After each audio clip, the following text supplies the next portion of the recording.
Tramp jamoasi bojlar bo'yicha yig'ilgan barcha $166 milliard loyihalash bo'yicha sud qaroriga qarshi kurashmoqda. Hisobot. Fevral oyida Oliy sud prezident Donald Tramp o'tgan yili raqiblarga ham, ittifoqchilarga ham qo'ygan keng qamrovli tariflarni, xususan 1977 yildagi Xalqaro favqulodda iqtisodiy vakolatlar to'g'risidagi qonunga binoan yuklangan majburiyatlarni bekor qildi. Bu Trump ma'muriyatini korxonalarga tarif siyosati bo'yicha to'langan milliardlab dollarlarni qaytarish bosh o'girigi bilan qoldirdi. Biroq ma'muriyat Xalqaro savdo sudi sudyasi Richard K. Eaton tomonidan joriy yilning bahorida chiqarilgan tariflarni zudlik bilan qaytarishni talab qilgan buyrug'iga qarshilik qilmoqda, deya xabar beradi chorshanba kuni The New York Times.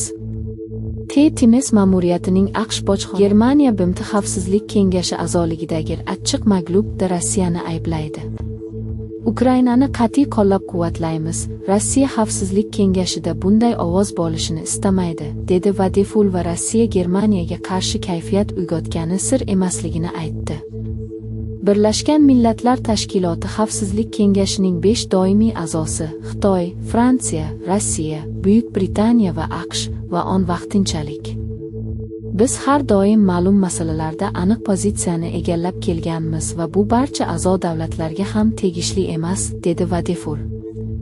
Yaqin Sharqdagi mojaroda Germaniya doimo Isroil uchun alohida mas'uliyatni o'z zimmasiga olishi kerakligi ham qimmatga tushishi mumkin, deydi u Vadeful. Shuningdek, qisman o'z mamlakatining xavfsizlik kengashidagi 2 yillik muddat uchun poygaga kech qo'shilganini aybladi. Shimoliy Koreya yangi yadroviy quvvati inshootini ochdi va yadro arsenalini eksponensial energiyaga va'da berdi.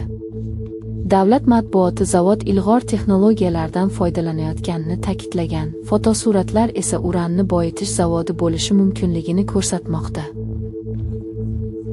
Tramp galati matbuot anjumanida Eronni ochishni to'g'risida mo'tadil tarzda otishma deb ta'rifladi.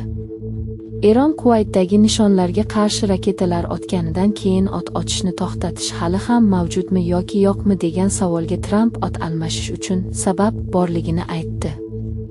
Biz ularga juda qattiq zarba berdik, bir oz, shuning uchun ba'zi narsalar uchun sabab bor va odatda ba'zida mantiqiy bo'lgan sabab bor. Ba'zilar, lekin ular unchalik katta bo'lmagan narsa uchun nimadir qilishdi. Biz buni tushunib oldik, biz dunyodagi eng buyuk armiya bilan bo'lgani kabi, biz buni juda tez siqib qo'ydik, lekin ba'zi odamlar ularni biroz gazablantirdik, deyishdi, chunki biz boshqa sabablarga ko'ra kuchli harakat qildik, dedi u. Bu dunyoning boshqa qismi, bilasizmi?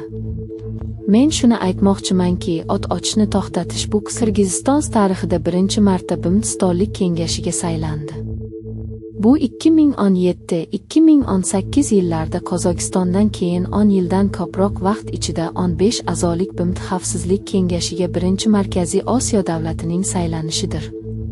Prezident Sadir Japarov jahon yetakchilarini Bishkek taklifini qo'llab-quvvatlashga va BMT xavfsizlik kengashida hech qachon o'rin egallamagan davlatlarga, ayniqsa xavfsizlik, iqlim yoki rivojlanish bo'yicha o'ziga xos muammolari bor dengizga chiqa olmagan yoki tog'li mamlakatlarga ko'proq ovoz berishga chaqirganidan keyin bu Qirg'iziston diplomatiyasining katta g'alabasini ifodalaydi. Qirg'iziston tashqi ishlar vaziri Jeenbek Kuluboyev shu hafta boshida BMTni kengashda Osiyo, Afrika va Lotin Amerikasi davlatlari vakilligini uning doimiy a'zolari qatorida kengaytirish orqali uni